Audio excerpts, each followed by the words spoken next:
பொக்கோலியான்னு தெரியல, ஏதோ போலி. இது உடம்புக்கு ரொம்ப நல்லது. வாங்க எப்படி சூப் வைக்கலான்னு பார்க்கலாம்.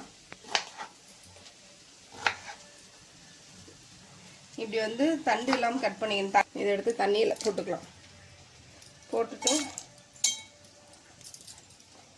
நல்லா கழுவி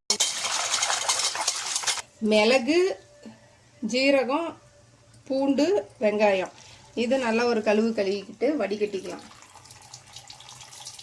பொக்கோலி எடுத்து போட்டுக்கலாம்.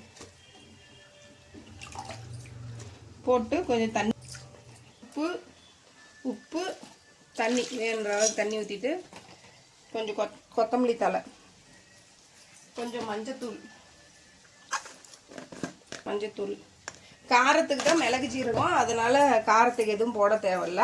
இது அப்படியே மூடி போட்டு வச்சு ஒரு 2 விசில் விட்டு காமிக்கிறேன்.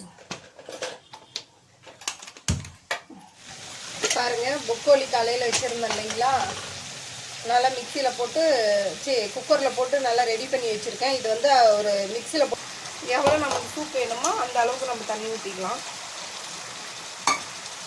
ஏன்னா நாங்கள் இது நல்லா ஒரே ஒரு கொதி வரணும், ரொம்ப கொதிக்கக்கூடாது. ஒரே ஒரு கொதி வந்ததும் நிறுத்திடலாம். இதுதான் பொக்கோலி சூப். நீங்கள் ட்ரை பண்ணி பாருங்கள். குழந்தைங்களுக்கு ரொம்ப நல்லது, ஹெல்த்தியானது, சூப்பராக இருக்கும். ட்ரை பண்ணி பாருங்கள். பொக்கோலி சூப் ரெடி ஆகிடுச்சு. இப்படி ஒரு கொதி வரும்போது ஆஃப் பண்ணிடணும். இது ரொம்ப நேரம் விடக்கூடாது. ஒரு கொதி வந்ததும் ஆஃப் பண்ணிடணும்.